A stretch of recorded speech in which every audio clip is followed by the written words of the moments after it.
started a little rocky. As he mentioned, my struggles didn't come from drug court, sobriety court, probation, parole, whatever you want to call it. For me, that was the easy part. I had structure. I had AA, I had a tether, I had a bank account monitored, I had my whereabouts monitored, obviously, with the tether. Every piece of my life was monitored. It was easy. I couldn't slip up. I didn't want to fail. But as time progressed, I got the hang of it. I loved being sober. I loved everything about it except the weight gain. I took that real personal in the beginning. I was always a real fit guy. Then I actually realized my mark of sobriety was kind of getting fat. So, I mean, as these things kind of come along and you notice your body changing, the way you think, the way you feel, you embrace it. You change the biggest thing that was wrong with any of us. We just had something that lived inside of us that just couldn't say no, or I have to. I've got to have this drug. I've got to go out and party. I've got to have the alcohol. I've got to have the liquor. I've got to smoke weed. Your addiction comes from all different things and shapes and forms. But as I was saying, the structure from my probation was the easy part. Everybody was there. It was super easy. I asked a lot of questions. I wanted to get the sobriety thing. Every second of my day, I had somebody I could call, somebody I could reach out to on many different levels. I had friends, recovery coaches, pastors, old mentors, old baseball coaches. I mean, they were all there. I found that once it was over and you're out of the spotlight, you have nobody there cheering you on every week at drug court or every meeting you make it to. That, for whatever reason, was kind of hard for me because it was almost like, you're a forgotten thing, you know. That's great that you got sober. Cool, you got a few years under your belt. But mentally, you're almost like, shit, I can do whatever I want. There's nobody here to babysit me. There's nobody here to tell me what I can do. Let's go try some weed. Let's go have some beers. You know, I'm off probation. I can do this. I got this. You know, can't tell me nothing. I just did 3 years of drug court. You know, I've got this thing figured out. That part I did. I had some beers when I was released. I thought about smoking some weed, but I had a real dangerous job, and if I got hurt, I would have lost my insurance and all that fun stuff. But the things that I struggled with was, like I said, nobody was there. But that was a choice I made. I didn't totally keep in contact. I didn't relapse. I was very, very lucky that I never fell back into drugs. But when you get out of the spotlight, or, you know, the limelight that I used to call it, you're on your own. You got to remember that these resources, the MAC, the AA, this place down the road, wherever it is that you may be, where you're from, you had a resource. You just did your time, and you made it through. You don't need his, hers, or him's pat on the back to get through it. Pat yourself on the back. That's your biggest accomplishment. You know, like me, it was 20 years of active addiction. I didn't need anybody else's pat on the back. I found myself patting myself on the back because I was proud. I went from sleeping in my truck to not having a home, not having a damn clue what to do with my life.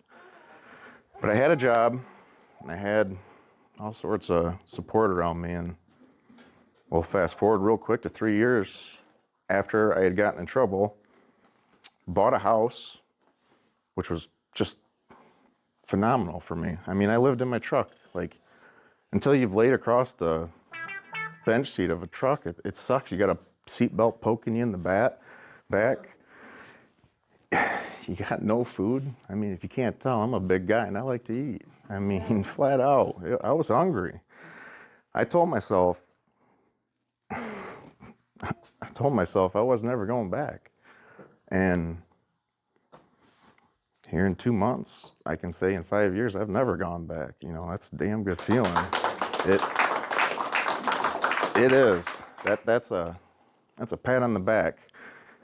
My life, like I was stating, like it's hard, you know, whether it's work, your relationship, your finances, your personal life, like it's tough. You know, you think when you get sober, everything's perfect. It's not. It's the door opened up to be perfect. Like I thought I needed friends. I thought I needed the validation from drug court, some type of recognition, but it wasn't. It was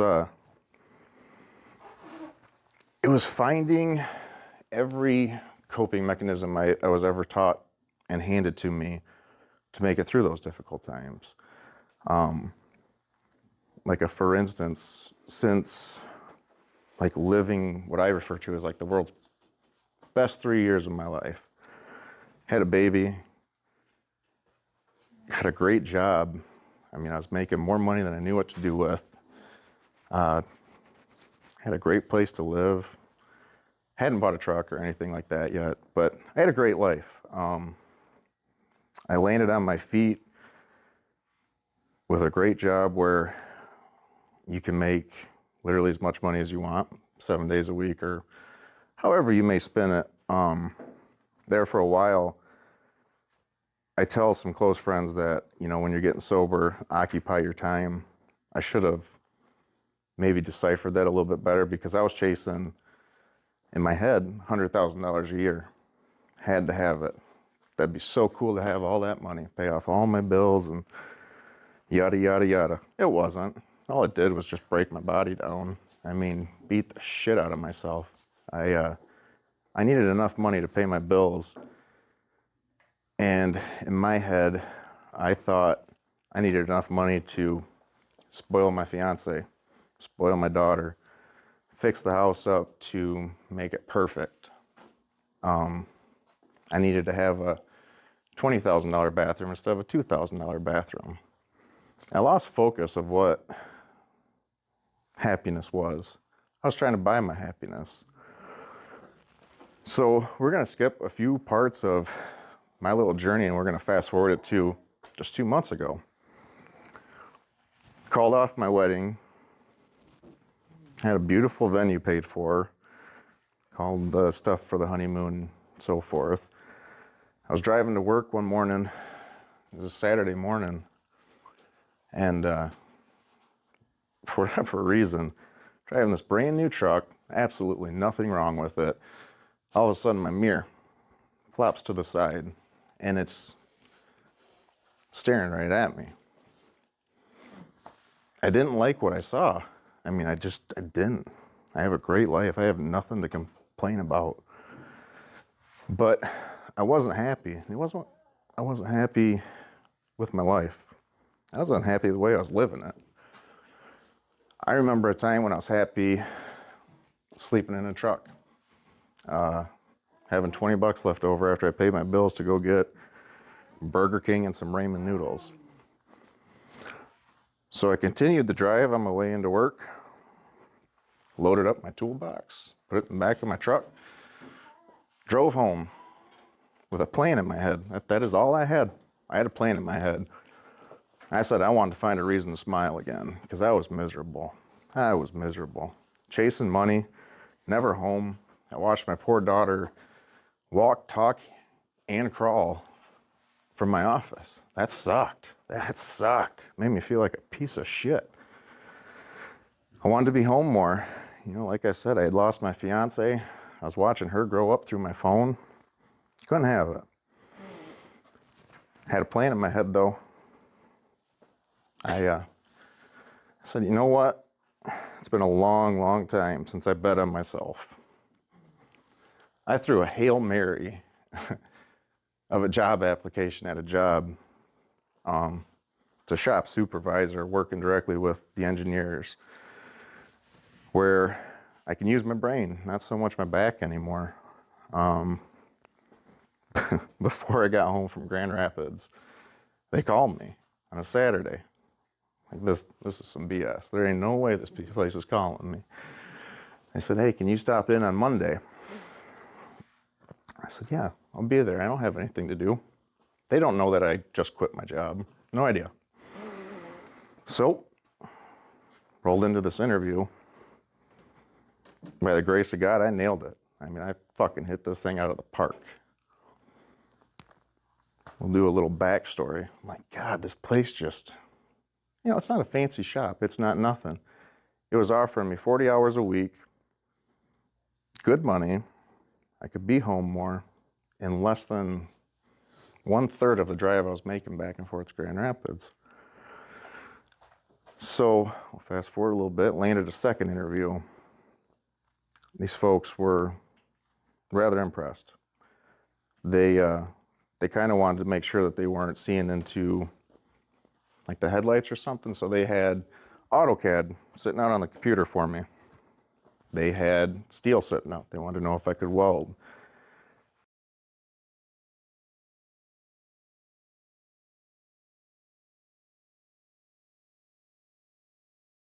I thought it was rather weird that if anybody here knows about welding, there's MIG, TIG, and stick. Usually when an employer wants to weld test you, they'll give you, say, a big thick piece of metal and hand you a MIG gun and ask you to weld it. I got handed 3 pieces of metal with 3 different machines, and I was like, all right, well, screw it, let's weld. So I weld, they loved it, pulled up a program on AutoCAD, drew exactly what they had asked. Then I said, do you want it, sent over to the laser? And I go, we'll cut it out and we'll build it. I drew a smiley face with some legs. It was something retarded on AutoCAD, but they wanted to see that I knew how to operate the program. So that was a Wednesday. Got home. I live in Ionia. Belding's not too far away. So we're talking in a matter of 15, 18 minutes. I had gotten a call back from these guys. Mind you, I threw enough money at them for what I said I wanted in order for me to cover what I needed, still tuck away a little bit and live comfortably and still be home all the time. And they called me back and they offered me the job. That following Monday, I started my first day. I had met with a friend in between that Wednesday and a Monday. And, he's like, yeah, it's a good job. I worked there once before, retired. You might still find some of my drawings on some of the prints that you're going to touch. So my first day, I'm digging through prints because I wanted to find my buddy's name on those AutoCAD designs or blueprints or what have you. I find another name that was stuck in there. The gentleman had the last name of Krieger. Anybody's been in the Ionia or Montcalm community, they remember the name Krieger. Found out that Judge Krieger's husband had worked there. So now here's the kicker. My close friend and role model was the engineer. I landed a job where Judge Krieger's husband worked, my close friend and mentor. And you ever have those epiphany moments in your life where you're like, this is where I'm supposed to be. This is what I'm doing. This is how this is supposed to go. And it was that holy shit moment. My prayers were answered. My hopes were heard. I have a higher power, so I pray. That shit was answered. That was answered in a big, big way. First thing I do is get on the phone with my buddy and said, hey, got it, nailed it, got the job. Besides the fact that he was super happy about it, I had never felt like I was more home. One of my mentors, Judge Krieger, was a huge mentor. That woman walked me through some of the hardest times of my life. I mean, she was there. She didn't ever once cut me some slack. Everything that I got, I earned. And that was a great damn feeling. So there I am. landing this great job, got my life together, got a new truck, rebuilding my house. Something's still off, still to this day. It's not that I'm unhappy being sober. It's not that I need to drink to find happiness. It's not that I need to do drugs to find it. As the days progress, I find out that it's just me. I was struggling with like your own self-worth. I still have it in the back of my head after almost 5 years. I'm a piece of shit. I did drugs. I hurt my mom. I hurt my brothers. I hurt my friends. You know, it's a lot to grasp. Sooner you can grasp it, the better. But like I was telling you in the very beginning of this conversation is probation was easy. I should have, in the very beginning, planned and learned how to live life on life's terms. And that's it. There's no easy way through life, but I found self-worth in myself and absolutely everything that I did. Like I said, this was just 3 weeks ago. You know, I thought I was so in love and my life was over after I lost my fiance. You know, we decided not to get married. There was frost on the ground the other day. That's what cheered me up. I'm a big hunter. I saw that. I rolled over and saw that beautiful creature back there drooling all over my pillow. Super grateful. Didn't give a shit. Brand new sheets. But what I'm getting at is I found a reason to be happy. It reminded me I was happy with my truck. With no food, sitting on E, but I was sober. And everything clicked. I was like, man, family's healthy. We're all doing good. I'm still sober. Got a great job, got a great family, got a great life. What was wrong in all of that from the very beginning to where I'm standing today, I wasn't unhappy with myself. I was ungrateful. Ungrateful to the core. Say it loud. You want to talk about missing your blessings. That was a rude awakening. Still gives me chills thinking about it. I'm like, man, again, what a piece of shit, man. How can you not be grateful? I have friends right now that are still running. I mean, just running ragged. They're high as hell, drunker and shit, no job, no purpose. Ain't seen their kids in however long. But it can all change. I lost my kids when I got high all the time. I knew they were better off with their mom because they'd be surrounded by drugs. And the culmination of 4 years of fighting nonstop and getting nowhere. To see my boys, I have 2 boys other than that beautiful thing back there. Next Wednesday, it's the final court case. I was awarded the right to see my kids. Good for you. Good for you. That was a damn big pat on the back. It's a fight worth fighting. That, I never cared about the money for the attorney. I never cared about it. I had to let those boys know I messed up. But I never gave up on them, not for a second. As a drug addict, I loved them more than anything, but I couldn't be the dad that I needed to be. Now that I am, they're gonna know that their dad damn tried. Everything that I had to give, they're gonna know that dad tried, even if they hate my guts. That's their choice. But they're gonna see who and what I am. And I know I'm a good person. I know the hell I walked through to stand here today. I mean, it wasn't easy. And for anyone that's still, struggling or still trying to find recovery, you'll always have those guys that walk in before you. They have years of sobriety and they have this great life, and I found that intimidating. I had friends that were coming out as I was going in. That sucked. 3 years? Oh wait, it's not 3 years. You signed up for sobriety. That's a lifelong thing.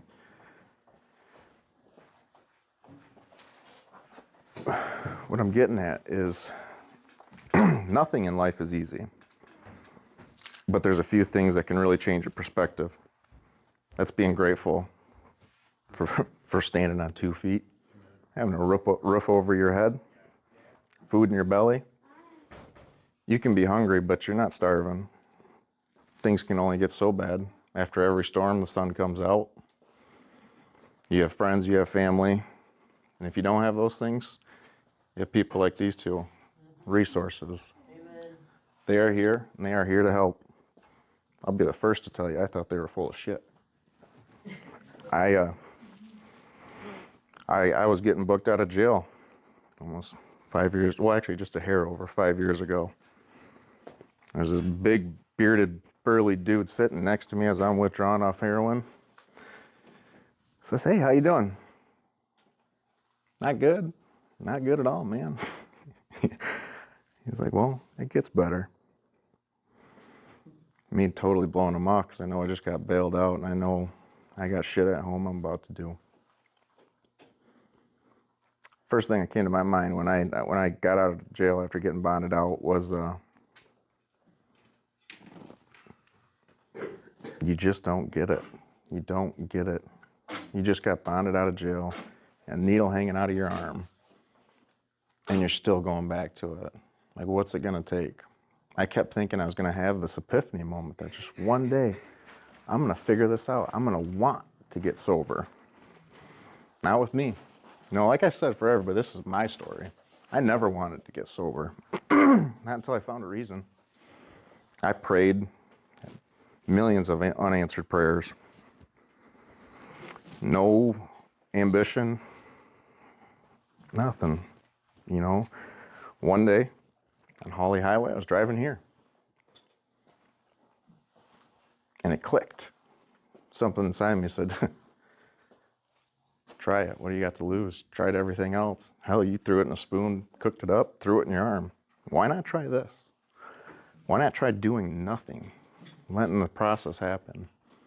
And I came here and I was apprehensive about getting sober. There was a lot of things I loved. Girls, friends going out and getting messed up, the lifestyle. I had to have my lifestyle. It was wild. It was extravagant in my brain, and it wasn't. I like going out to eat, and I see youngsters, I see kids my age or people my age stumbling in and out of the restaurant. $200 bar tab. Man, what are you thinking? And I don't speak up because what I learned along the way is I didn't get help till I asked for it. When I finally asked for help, I was on Holly Highway driving up to the Mac for, I believe it was a Monday night, like 7 o'clock moonlight meeting. Loved it. Lights were off. You couldn't see my face. I was just another person in the room. There's a couple candles lit. It was peaceful. Got a few meetings under my belt. Got to meet some old timers. I like to think I'm smart. And I knew if they could figure it out, I could figure it out. I started picking their brain. How'd you do it? How'd you do it? How'd you do it? And how'd you do it? I took some of the things that they said, what worked for them. I spun it to make it work for me. Make it fit my recovery, my sobriety. Everybody's different. Everybody's gonna have their own thing to do, and however you can make it work, you can make it work. I could probably talk for 2 days about my story. I'm telling you the gist. But if there's one thing I can offer to you guys, there is hope. I was the worst of the worst. There was nothing good about me. And if you're struggling, reach out. Everybody says that. You can do it in private. Nobody's got to know. Send a text. I did. I was so petty about it, I hid my phone number so my own buddy wouldn't even know who was messaging him. I just said, hey, I'm an old friend of yours. Sobriety worth it? He's like, bro. Still remember this stupid noise he makes when he says that. He says, yeah, man, it is. You just got to give it a chance. Key thing in that is you got to give it a chance. It don't work any other way. Don't get sober to have this or that. Don't get sober to get your kids back. Get sober for you. You first. Be selfish in your recovery. Do whatever it takes to get sober. I had to cut off all ties to all friends, even some family, but I did it. I think it's cool standing here with almost 5 years. I know people got 30, 40. That's cool. What's even cooler is knowing somebody made a choice in their life at any given point. They chose to be sober the rest of their life. That's where I'm at, because I didn't get sober until 35. I thought that was horrible. But here I am. I did it. You guys can do it too. Anybody that you know can do it. Lend a hand. Even if you're struggling and somebody still needs help, team up. Say, how can we get this? Where can we go? Find beauty in anything that you do. I remember I loved having a few beers. Hang out with a couple of friends, cruise the back roads. My old ass hangs out with a 3-year-old, cruising back roads, watching sunsets. It's peaceful. I'm out in nature. That works for me. Build your own recovery. Because once you build your own, it's yours, and it's going to work for you, no matter what you do. That's all I got, guys. Give it a try. Thank you, Dave.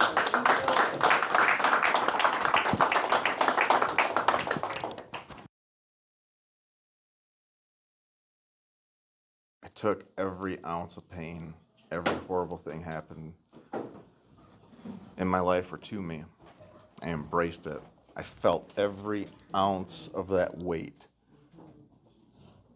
because I knew where it could lead. I knew where I could numb that pain. I knew exactly where that liquor store was or that drug dealer. I remembered how happy I was sleeping in my truck with a seatbelt sticking in my back. That gave me peace, and I never wanted to go back.